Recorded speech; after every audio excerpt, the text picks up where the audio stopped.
El Chapo también sobornó a un alto cargo de López Obrador. El rey Zambada asegura que el cartel de Sinaloa entregó varios millones al subsecretario de Seguridad Pública de la Ciudad México cuando fue alcalde.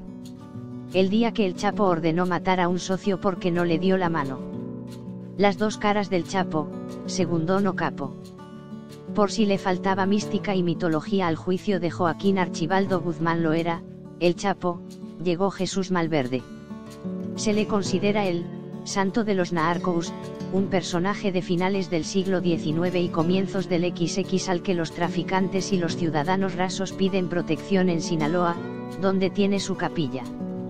Una estatuilla del santón, al que la Iglesia Católica no reconoce, apareció este martes en los juzgados de Brooklyn donde se celebra el macrojuicio al supuesto jefe del cartel de Sinaloa.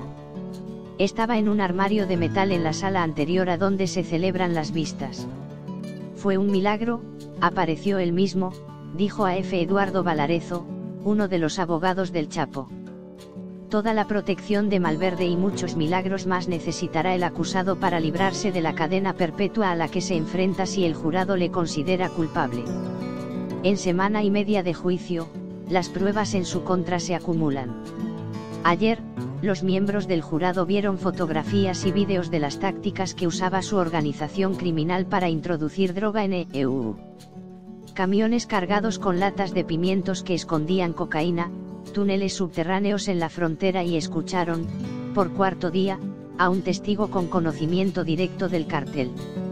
Se trata de Jesús Rey Zambada, un lugarteniente del cartel de Sinaloa, extraditado a EU en 2012, que colabora ahora con la acusación para obtener beneficios penitenciarios. El rey Zambada ha detallado en los últimos días cómo el Chapo manejó el cartel, ordenó asesinatos y sobornó a las autoridades de EU. El alcance de los sobornos llega hasta el inminente presidente de México, Andrés Manuel López Obrador, que tomará posesión de su cargo el próximo 1 de diciembre. Según el testigo, el cartel de Sinaloa entregó varios millones de dólares a Gabriel Regino, que era subsecretario de Seguridad Pública de la Ciudad México cuando López Obrador era su alcalde. Se le dio el dinero, porque iba a ser el próximo secretario de Seguridad Nacional y si ese era el caso, era para nuestra protección, dijo. Lluvia de millones al gobierno mexicano. La lluvia de millones del narcotráfico llegó a todas las instancias del gobierno de México. El rey explicó cómo él y el abogado del cartel, Óscar Paredes, se reunieron en 2005 en un restaurante con Genaro García Luna, que entonces dirigía la desaparecida Agencia Federal de Investigaciones bajo la presidencia de Vicente Fox. Le entregaron 3 millones de dólares en un cartera. En 2007, cuando García Luna era secretario de Seguridad en la presidencia de Felipe Calderón, recibió otra cartera, con entre 3 y 5 millones de dólares. También dijo que creía el mismo alto cargo recibió otros 50 millones de dólares de otra facción de narcos, la de los Beltrán Leiva. La información fue sonsacada por uno de los abogados del Chapo, William Púrpura. Buena parte de la estrategia de la defensa es retratar al acusado como un segundón con ínfulas dentro del negocio del narcotráfico. Mientras tanto, son otros los que en realidad manejan la organización criminal. En concreto, Ismael Mayo Zambada, hermano del rey, que sigue prófugo de la justicia y al que la defensa ha acusado de haberlo conseguido con sobornos millonarios a las autoridades, incluidos los presidentes Enrique Peña Nieto y el propio Calderón. Del interrogatorio podrían haber salido más nombres de altos cargos y más detalles, pero se lo impidió el juez, que limitó sus preguntas para que se centrara en episodios relativos al Chapo y no en otros que podrían ser embarazosos para los afectados. Púrpura preguntó al testigo dónde estaba su hermano, el Mayo Zambada. Probablemente en la montaña, respondió el rey, que también reconoció en el pasado a las autoridades que el cartel de Sinaloa tenía múltiples líderes. Pero que su hermano era el jefe, el principal. Además, admitió que nunca mencionó al Chapo como uno de los líderes del cartel. Era lo que buscaba la defensa. El Chapo y el desafío para López Obrador. Entre la muerte del jefe del cártel de Medellín, Pablo Escobar, y el juicio de la figura más emblemática del cártel de Sinaloa, Joaquín El Chapo Guzmán, hay un cuarto de siglo en donde lo único que ha cambiado ha sido el escenario de la guerra al narcotráfico impulsada por Estados Unidos.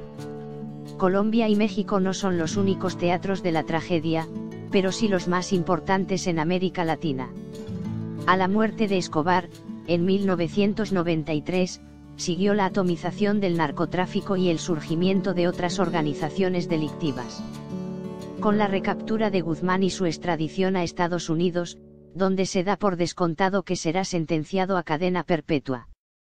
Con un montaje escenográfico de fondo, el cartel de Sinaloa ha entrado en un reacomodo, pero está lejos de su desaparición. Desapareció el cartel de Medellín y el de Sinaloa se reinventa. Pero persisten el tráfico de drogas y la estrategia de Estados Unidos de hacer del narcotráfico un asunto de su seguridad nacional que le permite administrar las políticas de seguridad en la región. El Plan Colombia es la máxima expresión, seguido de la Iniciativa Mérida. También te recomendamos el Frankenstein de López Obrador. En esa lógica, los grupos delictivos de ambos países han reforzado su cooperación. A la tradicional experiencia del cartel de Sinaloa en Colombia, se ha sumado el cártel Jalisco Nueva Generación, CJNG. Las autoridades colombianas acaban de dar a conocer que en la cárcel de Tumaco, un municipio del Pacífico colombiano, hay más de medio centenar de mexicanos que han sido detenidos en meses recientes en el departamento de Nariño, al que pertenece aquel municipio, en la frontera con Ecuador. Según los reportes de la Fiscalía colombiana dados a conocer el domingo por el periódico El Tiempo, el cartel de Sinaloa cuenta con un brazo armado identificado como Guacho, que le ha permitido hacerse de plantaciones de coca en ese país. El CJNG, según la misma versión, está asociado a la llamada Guerrilla Unida del Pacífico, una disidencia de la guerrilla y de paramilitares. La presencia de esos grupos mexicanos es todo un reto para el Programa Nacional de Sustitución de Cultivos de Uso Ilícito, que forma parte de los Acuerdos de Paz de Colombia. El juicio contra el Chapo es también un desafío, pero para el próximo gobierno de Andrés Manuel López Obrador. En su plan de seguridad, que se anunciará esta semana, pondrá énfasis en las estructuras que están detrás de los cárteles. En agosto pasado, el secretario de Seguridad designado, Alfonso Durazo, dijo a Proceso que el nuevo gobierno no solo irá por los cabecillas de los cárteles, sino por los principales componentes de las organizaciones, en particular lo que hace al lavado de dinero. Lo que diga el Chapo en el juicio proveerá información para las nuevas autoridades. Si se lo proponen, podrían obtener más información que la que Estados Unidos haga pública. Esa información les permitiría actuar contra las empresas y prestanombres que han ayudado a la expansión del cartel de Sinaloa en México. Pero también, de quienes durante los 2 sexenios del PAN en el poder permitieron la consolidación y expansión de ese grupo delictivo dentro y fuera de México.